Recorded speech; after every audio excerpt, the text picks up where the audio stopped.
ये आकाशवाणी रायपुर है। प्रादेशिक समाचार बुलेटिन के साथ मैं विभाष कुमार झा।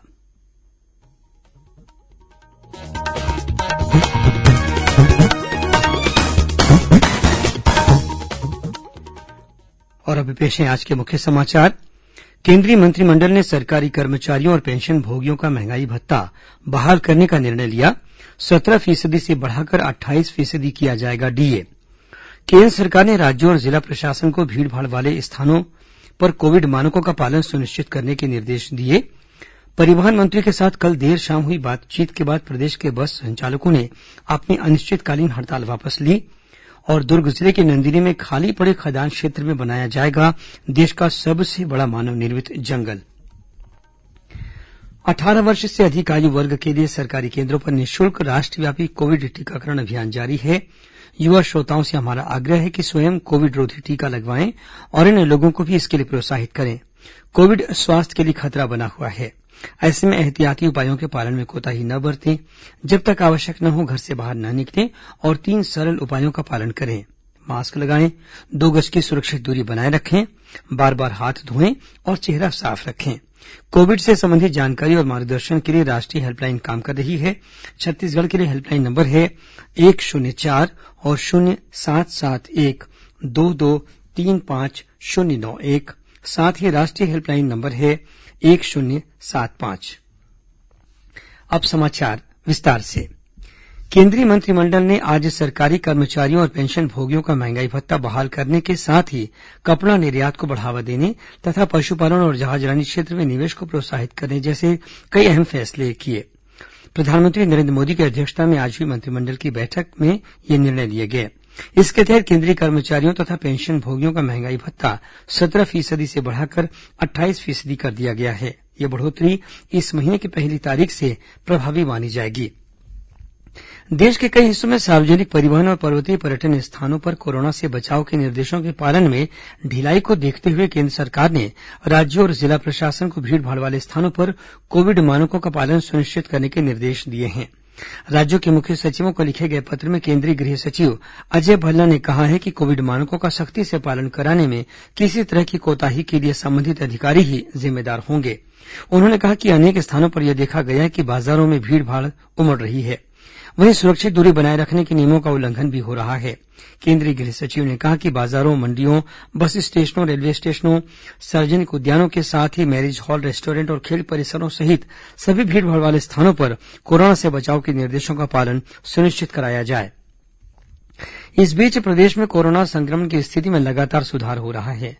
अब तक उपलब्ध आंकड़ों के आधार पर प्रदेश में संक्रमण की दर गिरकर 0.7% रह गई है। राज्य में कल 295 लोग संक्रमित पाए गए।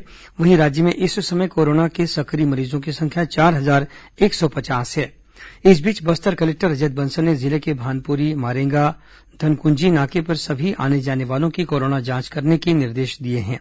साथ ही उन्होंने कहा कि कोरोना के संदिग्ध मरीजों की पहचान के कार्य में किसी भी प्रकार की कोताही नहीं बरती जाए।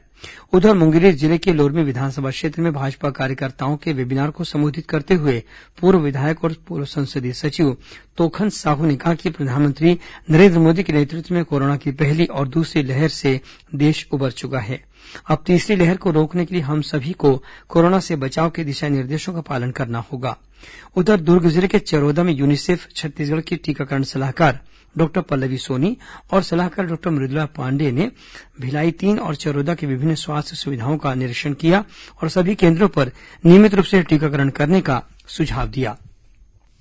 राज्यपाल अनुसुईया उइके से कल राजभवन में मुख्यमंत्री भूपेश बघेल ने सौजन्य मुलाकात की। इस अवसर पर राज्यपाल ने मुख्यमंत्री को शॉल और प्रतीक चिन्ह भी देकर उनका अभिनंदन किया। मुख्यमंत्री ने भी राज्यपाल को साड़ी भेंट कर उनका सम्मान किया। मुलाकात के दौरान राज्यपाल ने मुख्यमंत्री द्वारा प्रदेश में कोरोना से बचाव के लिए किए गए कार्यों की सराहना की। राज्यपाल ने मुख्यमंत्री को अनुसूचित क्षेत्रों में नगर पंचायत की स्थापना के संबंध में आवश्यक सुझाव भी दिए। उन्होंने आदिवासी क्षेत्रों में उद्योगों की स्थापना और चंदुला चंद्राकर चिकित्सा महाविद्यालय के संबंध में भी मुख्यमंत्री से चर्चा की। राज्यपाल ने मुख्यमंत्री से उच्च शिक्षा विभाग की समन्वय समिति और आदिवासी मंत्रणा परिषद की बैठक जल्द बुलाने का आग्रह किया।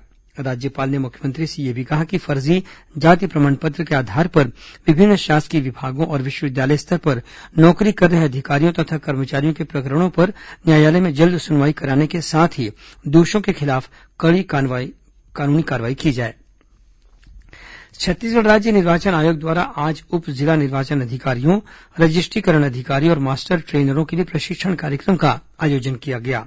प्रतिभागी अधिकारियों को संबोधित करते हुए राज्य निर्वाचन आयुक्त ठाकुर राम सिंह और राज्य निर्वाचन आयोग के उप सचिव डॉक्टर संतोष कुमार देवांगन ने बताया कि छत्तीसगढ़ नगर पालिक निर्वाचन अधिनियम में मतदाता सूची के संबंध में एक महत्वपूर्ण संशोधन किया गया है। इसके तहत नगरीय निकायों के चुनाव के लिए तैयार की जाने वाली मतदाता सूची में अब ऐसे व्यक्तियों के नाम ही दर्ज किए जा सकेंगे जिनका नाम भारत निर्वाचन आयोग द्वारा विधानसभा चुनाव के लिए तैयार की गई मतदाता सूची में शामिल हो। गौरतलब है कि भिलाई, चरौदा नगर पालिक निगम और सारंगढ़ नगर पालिका परिषद में आम चुनाव के साथ रायगढ़ नगर पालिक निगम, बेमेतरा नगर पालिका परिषद तथा थान खमरिया नगर पंचायत और दुर्ग जिले के उतई नगर पंचायत में उपचुनाव होने हैं। इन चुनावों के लिए दुर्ग, रायगढ़ और बेमेतरा जिले के संबंधित अधिकारियों को प्रशिक्षण दिया गया। प्रादेशिक समाचार आप आकाशवाणी रायपुर से सुन रहे हैं। छत्तीसगढ़ की खबरों से है आपका वास्ता और खबरों की विश्वसनीयता से है हमारा वास्ता। आकाशवाणी समाचार रायपुर के प्रादेशिक समाचार बुलेटिन के साथ ही हमारे समसामयिक कार्यक्रम आप रेडियो के अलावा अपने मोबाइल पर भी सुन सकते हैं। आकाशवाणी समाचार फेसबुक, ट्विटर और यूट्यूब पर भी उपलब्ध है। हमारा Facebook page Chhattisgarh news on AIR, Twitter handle CGAIR news और हमारा यूट्यूब चैनल है छत्तीसगढ़ AIR न्यूज। तो अब रेडियो के साथ ही आपके मोबाइल के जरिए भी हम पहुंच रहे हैं आप तक। छत्तीसगढ़ की हर खबर के लिए सुनते रहिए आकाशवाणी समाचार। और अब आगे बढ़ते हैं बाकी के समाचारों की ओर। प्रदेश के बस संचालकों ने अपनी अनिश्चितकालीन हड़ताल वापस ले ली है। परिवहन मंत्री मोहम्मद अकबर से कल रात हुई चर्चा के बाद छत्तीसगढ़ यातायात महासंघ ने हड़ताल वापस लेने का निर्णय लिया। गौरतलब है कि यात्री किराए में बढ़ोतरी सहित अन्य मांगों को लेकर प्रदेश के बस संचालकों ने कल से परिवहन सेवाएं बंद कर दी थीं। अपनी मांगों के संबंध में परिवहन मंत्री से जल्द विचार किए जाने का आश्वासन मिलने के बाद बस संचालकों ने अपनी सेवाएं फिर से शुरू कर दी हैं। बस संचालकों ने बताया कि यात्री बसों का संचालन कोरोना से बचाव के दिशा निर्देशों को ध्यान में रखते हुए किया जाएगा। प्रदेश के विभिन्न स्थानों पर आज महंगाई के मुद्दे को लेकर जिला कांग्रेस के पदाधिकारियों और कार्यकर्ताओं ने विरोध प्रदर्शन किया। साथ ही पेट्रोल डीजल की कीमतों में लगातार हो रही बढ़ोतरी के विरोध में पार्टी कार्यकर्ताओं ने साइकिल रैली भी निकाली। इस मौके पर पार्टी नेताओं ने आम लोगों को राहत पहुंचाने के लिए केंद्र सरकार से पेट्रोल डीजल की कीमतों में कमी करने का भी आग्रह किया। रायपुर जिले में तिल्दा विकासखंड के सगुनी गांव में कल विषाक्त भोजन के सेवन से बीमार हुए लोगों का इलाज सगुनी के चिकित्सा शिविर और धरसींवा के सामुदायिक स्वास्थ्य केंद्र में चल रहा है। कलेक्टर सौरभ कुमार ने इन दोनों केंद्रों में पहुंचकर मरीजों से मुलाकात की और उनके स्वास्थ्य की जानकारी ली। बताया गया कि सगुनी गांव में 200 से अधिक लोगों ने सार्वजनिक आयोजन में दिए गए खाद्य पदार्थ का सेवन किया था। इसके बाद 62 लोगों की तबीयत खराब होने पर उन्हें तत्काल विभिन्न अस्पतालों में भर्ती कराया गया। सभी मरीजों की हालत खतरे से बाहर बताई गई है। दुर्ग जिले के नंदिनी में खाली पड़े खदान क्षेत्र में देश का सबसे बड़ा मानव निर्मित जंगल बनाया जाएगा। इसके लिए जिला प्रशासन ने प्रस्ताव तैयार कर लिया है। यह पूरा क्षेत्र लगभग 2,500 एकड़ में फैला हुआ है। इसमें से करीब 885 एकड़ के खाली पड़े खदान क्षेत्र में विभिन्न प्रजातियों के 80,000 से अधिक पौधे लगाए जाएंगे। इस जंगल को बनाने के लिए जिला खनिज न्यास की राशि का भी उपयोग किया जाएगा। इस योजना को पूरा करने में लगभग 3 करोड़ रुपए खर्च होने का अनुमान है। दुर्ग जिले के कलेक्टर डॉक्टर सर्वेश्वर नरेंद्र भूरे और वन मंडल अधिकारी धम्मशील गणवीर ने नंदिनी क्षेत्र का निरीक्षण किया। कलेक्टर ने बताया कि पर्यावरण संरक्षण के लिहाज से यह पूरे देश के लिए एक उदाहरण की तरह होगा, जहां अनुपयुक्त खनिज क्षेत्र को प्राकृतिक रूप से जंगल में बदलने की पहल की जा रही है। इस परियोजना को 3 वर्षों के भीतर पूरा करने का लक्ष्य रखा गया है। रायपुर दूरदर्शन केंद्र के प्रादेशिक समाचार एकांश द्वारा प्रदेश के सभी 28 जिलों में स्ट्रिंगर की नियुक्ति के लिए आवेदन आमंत्रित किए गए हैं। आवेदकों को अपने आवेदन पत्र में इस बात का स्पष्ट उल्लेख करना होगा कि वे किस जिले से स्ट्रिंगर बनना चाहते हैं। एक आवेदक एक ही जिले से आवेदन कर सकता है। चुने गए स्ट्रिंगरों की नियुक्ति 2 वर्ष के अनुबंध के आधार पर की जाएगी। स्ट्रिंगर नियुक्ति से संबंधित पूरी जानकारी प्रसार भारती की वेबसाइट प्रसारभारती.gov.in/ पीबी वैकेंसीज पर प्राप्त की जा सकती है। आवेदन स्पीड पोस्ट या पंजीकृत डाक द्वारा ही स्वीकार किए जाएंगे। आवेदन करने की अंतिम तिथि 5 अगस्त है। और अब पेश है मौसम का हाल। प्रदेश में अगले 24 घंटों के दौरान कुछ स्थानों पर हल्की से मध्यम वर्षा होने या गरज चमक के साथ छींटे पड़ने की संभावना है। वहीं एक दो स्थानों पर आकाशीय बिजली गिरने की चेतावनी भी दी गई है। मौसम वैज्ञानिकों के अनुसार इस समय तटीय आंध्रप्रदेश, महाराष्ट्र और तटीय गुजरात के ऊपर एक द्रोणिका बनी हुई है। साथ ही दक्षिण छत्तीसगढ़ के ऊपर एक चक्रीय चक्रवाती घेरा भी बना हुआ है। इसके प्रभाव से प्रदेश में अगले एक दो दिनों में गरज चमक के साथ बौछारें पड़ने की संभावना है।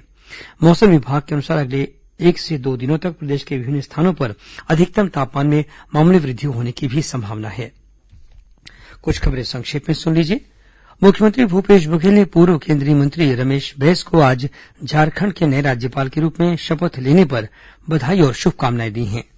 प्रदेश के निलंबित आईपीएस अधिकारी जीपी सिंह की याचिका पर छत्तीसगढ़ उच्च न्यायालय में कल सुनवाई होगी। जीपी सिंह ने उच्च न्यायालय में याचिका लगाकर अपने खिलाफ दर्ज आर्थिक अपराध अन्वेषण ब्यूरो द्वारा की जा रही जांच पर रोक लगाने के साथ ही पूरे मामले की सीबीआई से जांच कराने की मांग की है।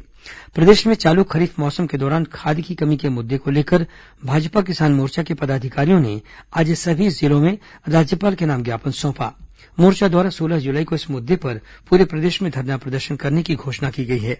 केंद्रीय जीएसटी और केंद्रीय उत्पाद शुल्क के अधिकारियों ने एक निजी औद्योगिक इकाई के रायपुर स्थित कारखानों और दफ्तरों में छापा मारकर 7.25 करोड़ रुपए से अधिक की टैक्स चोरी का पर्दाफाश किया है।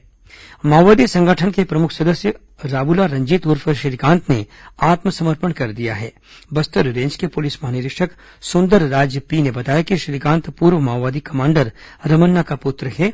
अपने पिता की मृत्यु के बाद उसने पुनर्वास नीतियों के प्रावधानों को स्वीकार करते हुए आत्मसमर्पण करने का फैसला किया। कबीरधाम जिले के पोलमी गांव में आज सुबह एक 4 पहिया वाहन की चपेट में आने से मोटरसाइकिल सवार पिता पुत्र की मौत हो गई। और रायगढ़ जिले के धर्मजयगढ़ वनमंडल में आज जंगली हाथी के हमले में 2 बच्चे गंभीर रूप से घायल हो गए। दोनों बच्चों को नजदीकी अस्पताल में भर्ती कराया गया है। अंत में मुख्य समाचार एक बार फिर। केंद्रीय मंत्रिमंडल ने सरकारी कर्मचारियों और पेंशन भोगियों का महंगाई भत्ता बहाल करने का निर्णय लिया। 17% से बढ़ाकर 28% किया जाएगा डीए। केंद्र सरकार ने राज्यों और जिला प्रशासन को भीड़भाड़ वाले स्थानों पर कोविड मानकों का पालन सुनिश्चित करने के निर्देश दिए। परिवहन मंत्री के साथ कल देर शाम हुई बातचीत के बाद प्रदेश के बस संचालकों ने अपनी अनिश्चितकालीन हड़ताल वापस ली। और दुर्ग जिले के नंदिनी में खाली पड़े खदान क्षेत्र में बनाया जाएगा देश का सबसे बड़ा मानव निर्मित जंगल। इसी के साथ प्रादेशिक समाचार बुलेटिन समाप्त हुआ। नमस्कार।